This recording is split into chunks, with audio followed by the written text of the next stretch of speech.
अगर आप लोग भी अपने बच्चे के लिए सूटेबल लाइफ पार्टनर ढूंढ रहे हैं, उसकी कुंडलियों का मिलान करवा रहे हैं, तो इस वीडियो को एक बार डिटेल से ज़रूर सुन लीजिएगा। ये कोई भी कुंडलियों के मिलान कराने के लिए आपकी जानकारी के लिए बहुत ही ज़रूरी और फायदेमंद वीडियो होने वाला है, इसलिए इस वीडियो को पूरा ज़रूर सुनिएगा और मेरे चैनल को सब्सक्राइब और बेल आइकन ज़रूर प्रेस कर लीजिएगा ताकि आपको फर्दर नोटिफिकेशंस मिलती रहें। इस वीडियो में हम लोग बात करने जा रहे हैं कि कुंडली का मिलान करवाने से पहले आपको किन किन बातों का ध्यान में रखना बहुत ज्यादा जरूरी है। इनमें सबसे पहले हम लोग बात करेंगे अष्टकूट गुण मिलान की। मांगलिक है या नहीं है उसका ध्यान कैसे रखें, लगन मित्र हैं या नहीं है, राशि मित्र है या नहीं है, उसके दोष को कैसे कवर करना है, नाड़ी दोष जिसकी वजह से आप कई बार बहुत अच्छे मैच छोड़ देते हैं वो कितना रोल प्ले करता है, उसके साथ साथ जो आपके कुंडली के इंडिविजुअल चार्ट्स के कौन कौन से प्लैनेट कैसे कैसे होने चाहिए, इन सब बातों की जानकारी इस वीडियो में आपको डिटेल से मिलने वाली है। तो शुरू करते हैं सबसे पहले अष्टकूट गुण मिलान से। तो अष्टकूट गुण मिलान में 8 तरह के गुण होते हैं, उनमें मिनिमम 36 गुणों में से कम 18 गुणों का मिलना जरूरी होता है। उनमें मेजर जो गुण होते हैं वो होते हैं राशि मित्रता के, कंपैटिबिलिटी के, उसके बाद भकुट और उसके बाद नाड़ी। राशि मित्र है तो 5 नंबर मिलते हैं, भकुट जो है तो 7 नंबर मिलते हैं और नाड़ी के 8 नंबर होते हैं। अगर कुंडली में राशि मित्र है वेल एंड गुड, अगर राशि मित्र नहीं है और भकुट में पूरे नंबर हैं तो राशि शत्रु होने का दोष खत्म हो जाता है। आप वहां पर उस मिलान को जेन्युइन मिलान समझ सकते हैं। नाड़ी दोष क्या होता है? नाड़ी दोष जो है दोस्तों वो हेल्थ के लिए रिस्पॉन्सिबल है। नाड़ी 3 तरह की होती है, आदि, मध्य और अंत। अब जो सेम नाड़ी में अगर लड़का लड़की हैं तो आप वहां पर शादी ना करें। अगर सेम नाड़ी में शादी हो जाती है और अगर लड़का लड़की का 5वां घर डैमेज है तो आगे चाइल्ड बर्थ में वहां पर उनको जेनेटिक डिसऑर्डर्स होने के चांसेस बढ़ जाते हैं, इसलिए नाड़ी को ध्यान में रखना जरूरी है। लोगों के ध्यान में ये बात है कि नाड़ी दोष जो है वो सिर्फ ब्राह्मणों में होता है, हम नहीं मानते, ऐसा कुछ नहीं है। सेम नाड़ी में शादी नहीं करनी चाहिए। दूसरे पॉइंट पे आते हैं जो कि है मांगलिक या नॉन मांगलिक। देखो, मांगलिक योग भी होता है और मांगलिक दोष भी होता है, और मांगलिक दोष जो होता है वो कई जगह से कटता भी है। तो सबसे पहले ये कंसिडर कर लें कि आपके बच्चे के चार्ट में, लड़के में या लड़की के चार्ट में मांगलिक योग है या दोष है। तो मैं आपको बता दूं कि सबसे पहले खाना नंबर 1, 4, 7, 8 या 12 इन घरों में अगर मंगल या शनि बैठे हुए हैं तो आपके चार्ट को मांगलिक चार्ट कंसिडर किया जाता है। लेकिन अगर चंद्रमा से केंद्रों में मंगल बैठा हुआ है तो वो मांगलिक योग होता है, दोष नहीं होता। इसके साथ साथ आपको यह देखना बहुत जरूरी होता है कि मंगल अच्छा है या बुरा है। अब इसको क्यों देखा जाता है? मंगल जो है वो घर की खुशी का कारक होता है।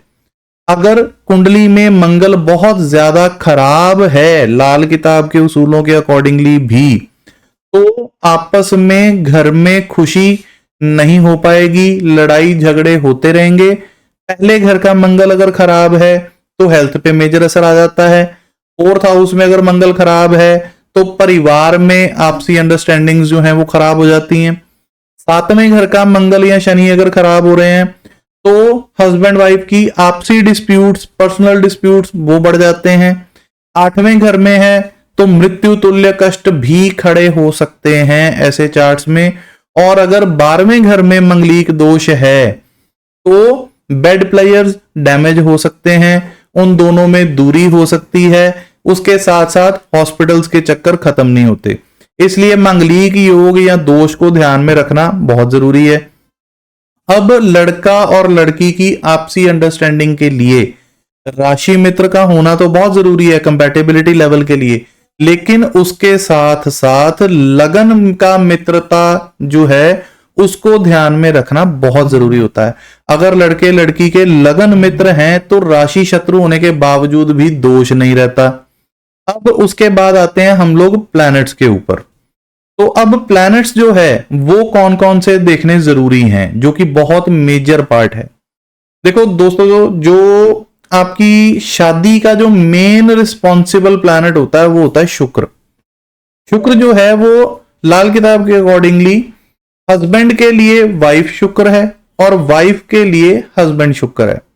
शुक्र बहुत ही डेलिकेट प्लैनेट है और बहुत जल्दी खराब हो जाता है। कई ग्रहों की वजह से भी शुक्र खराब हो जाता है।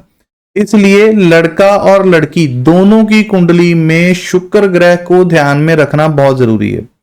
अगर शुक्र सूरज से खराब हो रहा है, सूरज खराब कर रहा है अगर शुक्र को, तो ईगोइस्टिक प्रॉब्लम्स बढ़ जाती हैं। अगर चंद्रमा खराब कर रहा है शुक्र को तो सास बहू की नहीं बनती। अगर बुध खराब कर रहा है शुक्र को तो ननद में और भाभी में मेजर डिफरेंसेस आ जाते हैं, या हस्बैंड वाइफ की आपसी ट्यूनिंग नहीं बैठ पाती, विचार मतभेद, जिसे वैचारिक मतभेद बने रहते हैं।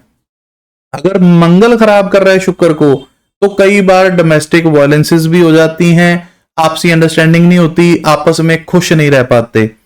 अगर उसके बाद अगर बृहस्पति खराब कर रहा है तो बुजुर्गों की मेजर इंटरफेरेंस की वजह से आपकी शादी टूट भी सकती है। शनि की वजह से अगर शुक्र पीड़ित हो रहा है तो कारोबार में बहुत ज्यादा इन्वॉल्व हो जाना, या कारोबार ना चलने की वजह से या कारोबार करने ना ही करने की वजह से शादी टूटने के चांसेस बन जाते हैं।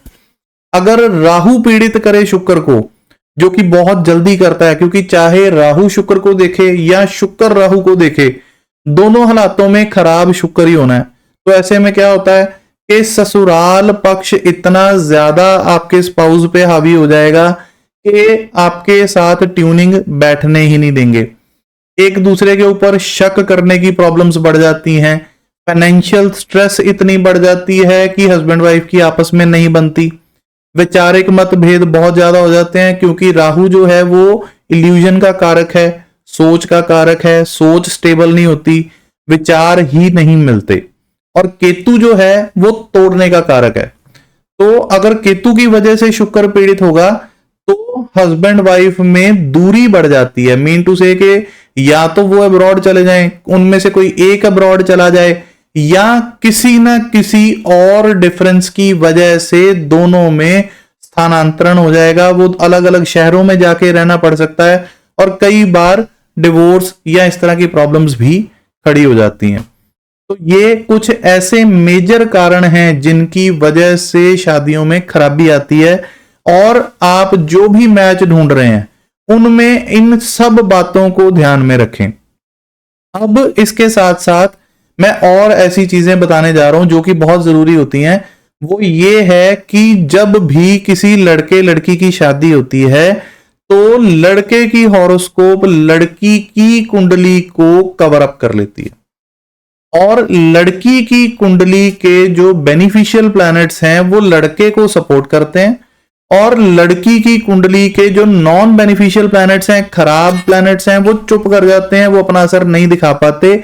लेकिन ये उस केस में होता है जिस केस में लड़की हाउसवाइफ बनकर रहे।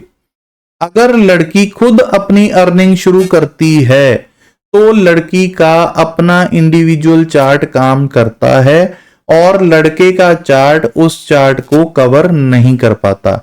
इसलिए आज की डेट में जब हर एक लड़का लड़की इंडिपेंडेंट है, करियर कॉन्शियस है, तो आपको दोनों लड़का लड़की के इंडिविजुअल चार्ट्स के एनालिसिस किए बगैर शादी नहीं करानी चाहिए। दूसरी चीज, अगर लड़की की कुंडली में अच्छे से मिल गया, लड़के की कुंडली भी अच्छे से मिल गई, लेकिन आपने इन चीजों को ध्यान में नहीं रखा जो मैं अभी बताने जा रहा हूं, तो मेजर प्रॉब्लम्स हो सकती हैं। जब भी शादी होती है तो सिर्फ लड़का लड़की की शादी नहीं होती, पूरे परिवार की शादी होती है। इसलिए मंगल को ध्यान में रखें लड़का लड़की दोनों के चार्ट्स में, कि घर में खुशी का माहौल कितना है, एडजस्टमेंट कर पाएंगे या नहीं कर पाएंगे। दूसरी चीज कि बृहस्पति को ध्यान में रखें कि लड़का और लड़की दोनों एक दूसरे के बुजुर्गों की कितनी इज्जत करते हैं, और बुजुर्ग बहुत ज्यादा इंटरफेरेंस करने वाले तो नहीं हैं, अगर हैं भी तो क्या लड़का या लड़की एडजस्ट कर पाएंगे या नहीं। तीसरी चीज कि बुध यानी कि बुध और मंगल जो कि देवर और ननद का कारक है, उनकी वजह से भी कई बार मेजर क्लैशेस हो जाते हैं, तो उनको भी चेक करें कि अगर ज्वाइंट फैमिली भी है और देवर भी हैं ननद भी हैं, उनके साथ अच्छी ट्यूनिंग बैठती है कि नहीं बैठती।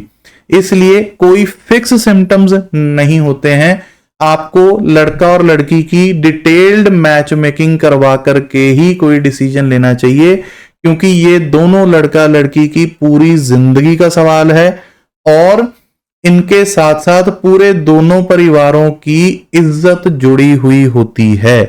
और हर दो चार्ट्स को ध्यान में रखकर ऐसी रेमेडीज लाल किताब सजेस्ट करती है जो कि शादी के दौरान कन्यादान के वक्त परफॉर्म किए जाते हैं, ताकि आने वाले समय में इनके वैवाहिक जीवन में कोई मेजर प्रॉब्लम्स ना खड़ी हों। तो इसलिए डिटेल्ड मैच मेकिंग करवा करके ही कोई शादी का डिसीजन लिया जाना चाहिए। बहुत बहुत शुक्रिया वीडियो सुनने के लिए, धन्यवाद।